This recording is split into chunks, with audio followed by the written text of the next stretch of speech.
കായംകുളം നഗരസഭ 19-ാം വാർഡിൽ കുടുംബശ്രീ അംഗങ്ങളുടെ ഓണാഘോഷ പരിപാടി സംഘടിപ്പിച്ചു. വാർഡ് കൗൺസിലർ മായ രാധാകൃഷ്ണൻ ഉദ്ഘാടനം ചെയ്തു. കായംകുളം നഗരസഭ 19-ാം വാർഡിൽ കുടുംബശ്രീ അംഗങ്ങളുടെ ഓണാഘോഷ പരിപാടി സംഘടിപ്പിച്ചു. ADS പ്രസിഡന്റ് ശ്രീകല അധ്യക്ഷത വഹിച്ച യോഗത്തിൽ programme committee chairman Mini Suresh സ്വാഗതം രേഖപ്പെടുത്തി. വാർഡ് കൗൺസിലർ മായ രാധാകൃഷ്ണൻ ഓണാഘോഷ പരിപാടികൾ ഉദ്ഘാടനം ചെയ്തു. കായംകുളം നഗരസഭ 19-ാം വാർഡിലെ ഞാൻ കൗൺസിലറായതിനു ശേഷം നടത്തുന്ന രണ്ടാമത്തെ ഓണാഘോഷ പരിപാടിയാണ് കുടുംബശ്രീക്കാരുടെ. അപ്പോൾ കഴിഞ്ഞ ഓണാഘോഷ പരിപാടി ഞങ്ങൾ നല്ല ഗംഭീരമായിട്ട് തന്നെ നടത്തി.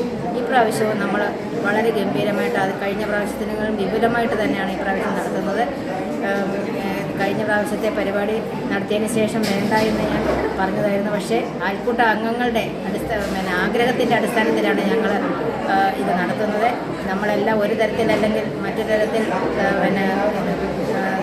മാനസികമായി സംഘർഷത്തിൽ ഏർപ്പെടുന്ന വ്യക്തികളാണ്. എന്നാൽ അതിനകത്തു നല്ല ഒരു മോചനം എന്ന നിലയിൽ ഇന്ന് എല്ലാം മറന്നുകൊണ്ട് നമ്മൾ ഇന്നത്തെ ഈ കുടുംബശ്രീയുടെ പരിപാടി നമ്മുടേതായിട്ടുള്ള സ്ത്രീകളുടെ ഒരു പരിപാടിയാക്കി മാറ്റിക്കൊണ്ട് എല്ലാവരും സഹകരിച്ച് പ്രവർത്തിക്കണമെന്ന് ഞാൻ അഭ്യർത്ഥിക്കുന്നു. വാർഡിലെ മുഴുവൻ അയൽക്കൂട്ടങ്ങളുടെയും മുതിർന്ന അംഗത്തിന് അയൽക്കൂട്ടത്തിൽ സെക്രട്ടറിയും പ്രസിഡന്റും ചേർന്ന് ആദരവ് നൽകി. കൂടാതെ വാർഡിൽ ഉന്നത വിജയം നേടിയ കുടുംബശ്രീ അംഗങ്ങളുടെ മക്കൾക്ക് ആദരവ് നൽകി. കൂടാതെ വാർഡിലെ പാലിയേറ്റീവ് സിസ്റ്റർ ഷീബ സുരയ്ക്കും ആശാ വർക്കർ ശോഭനയ്ക്കും ആദരവ് നൽകി. കുടുംബശ്രീ അംഗങ്ങളാൽ വിവിധ കലാപരിപാടികൾ അവതരിപ്പിച്ചു.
ന്യൂസ് കായംകുളം.